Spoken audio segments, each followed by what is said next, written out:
I am live. I am reading out of Lord of the Horizon. It is a Joan Marshall Grant far memory book.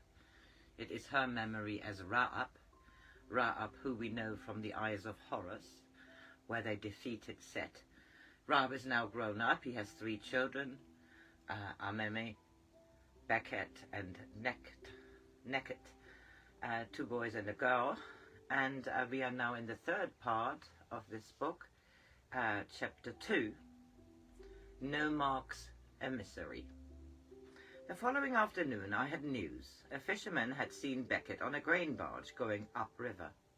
It had cargo for the hare, so I guessed she was going to Neri. When I told Mary, she said, "Your rowers can overtake the barge by sunset. You must start at once and bring her back." "I have already told you that I'm not going to bring her back."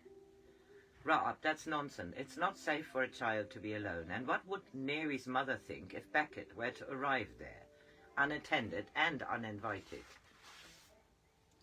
To your first 2 objections I must answer that she is not alone. The steersman of the barge is a watcher, and she will be perfectly safe in his care. She's 13 in years and older than that in character. As to what Cebu will think, mind you, I'm not sure yet whether she is going to them. I'm afraid she must accept whatsoever Cebu chooses to think of us. But it will bring dishonor to the Oryx. It cannot do so unless we deserve dishonor. and it's probably that we do, for a happy child does not run away from its parents. How can you say anything so cruel, Ra-Ab? Last night we wept together, and now you're trying to make me even more unhappy about Beckett than I am already. Last night you remembered only that you loved Beckett and regretted that you had not shown her sufficient understanding.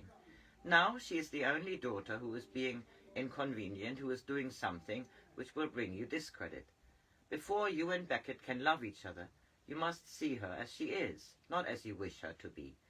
I know that it is hard for you to have a daughter who differs from the image you created in your heart before she was born. You want to give her toys and clothes and lovely rooms.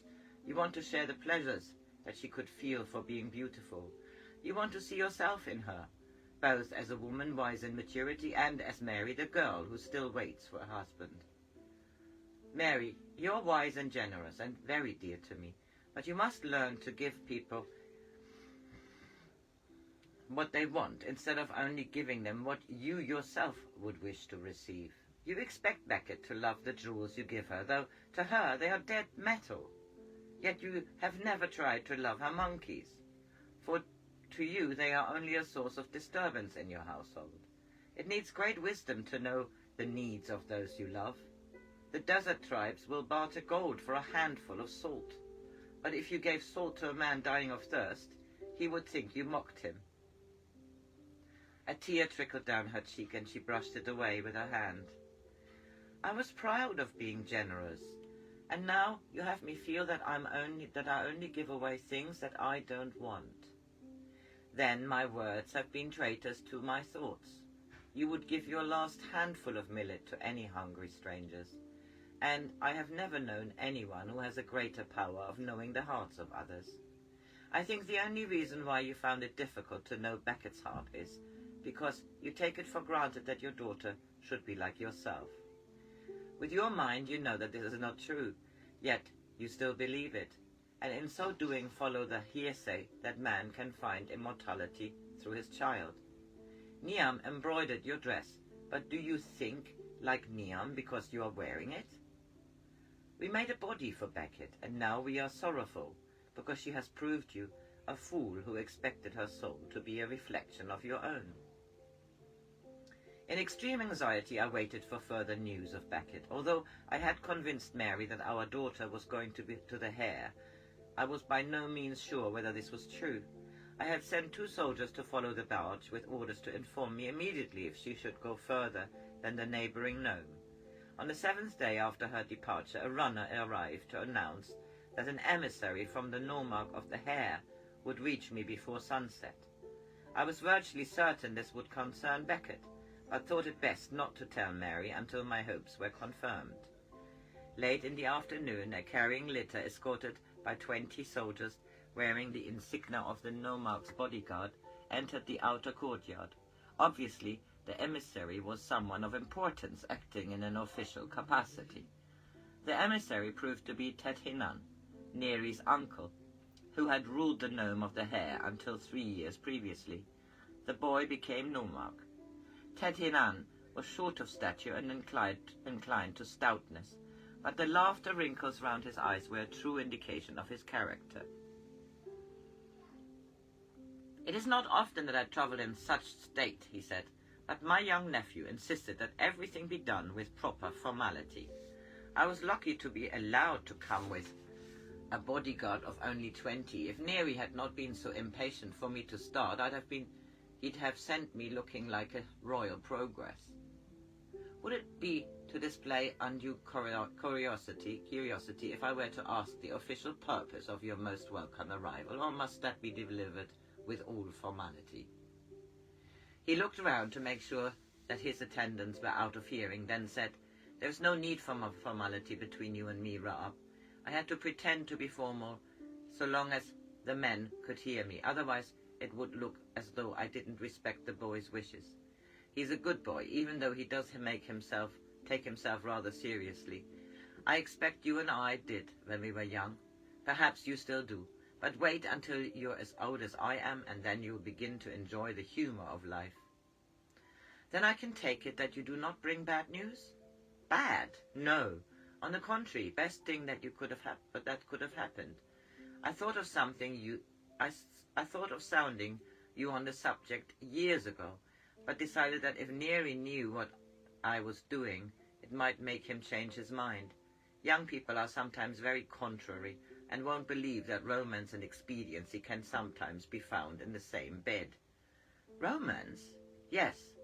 Surely you know all about it. Am I right in thinking you are talking about Becket?" "Of course. That's why I've come to you. I am the official emissary between nomarch and nomarch, asking that the Oryx shall honor the Hair by giving in marriage Becket, daughter of the Oryx, to Neri, nomarch of the Hair.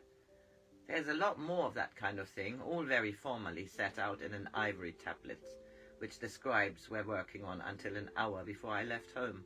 I wish you had been there, Ra-Ab, to see me receiving my orders. First I was told that everything must be done strictly in accordance with precedent, but when I asked what I should say if you refused to sanction the marriage, Neri forgot to be aloof and shouted, "Then you can tell him that Becket is here, and she's going to stay here. We both want to get married, and we shall take the oath before Ptah, whether he likes it or not." What did his mother say? In her heart she is delighted, for she has always hoped for an alliance between the gnomes. She told Neri that he ought to wait until Becket is a little older, but when they pointed out that she is the same age as Nefertari was when she married Pharaoh, Sybil couldn't think of another objection. I can almost hear her saying, "My dear daughter, say young, so happy, just the same age as the royal wife at her marriage."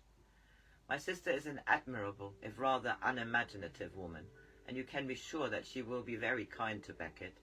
She was devoted to the boy's father and is zealous for his happiness, and no one who saw Becket and Neri could do anything but rejoice with them. I'm an old man, but it makes me feel young again. He chuckled. "I think Neri has loved Becket for years. That's why I'm sure my news would be no surprise to you. When they came up to the house, he had been out in the sailing boat and met the barge on its way to the landing stage. They were hand in hand and looked as though they were walking through the fields of Ra. She was wearing a very crumpled tunic, and the hand that wasn't in Neri's was holding a rope, which led a leopard. 4 large monkeys were ambling along behind them, followed by 5 dogs and a goat, yet she looked like a queen leading a royal procession." For a moment I did not answer, fearing my voice would betray my emotion. I had been so sure that in a few days Becket would come home to me, and this time Mary and I would make her really happy. But now I wasn't going to have the chance. She had gone to the man who would make her happy where I had failed. Then I realized how selfish I was being. Only a few days ago I had said to Mary, You must always give people what they want, not what you wish to give them. Becket wanted Neri. How ungenerous it would be if I were to make her unhappy, because I wished her to receive happiness only at my hand. You have told me all I need to know. Before I give my sanction to this marriage, Becket is happy, and if Nereid were a fisherman, my answer would still be that. So long as my daughter rejoices in his company, he is my son. So that's the end of chapter 2. The next chapter is 3, and it is Magic of Ptah.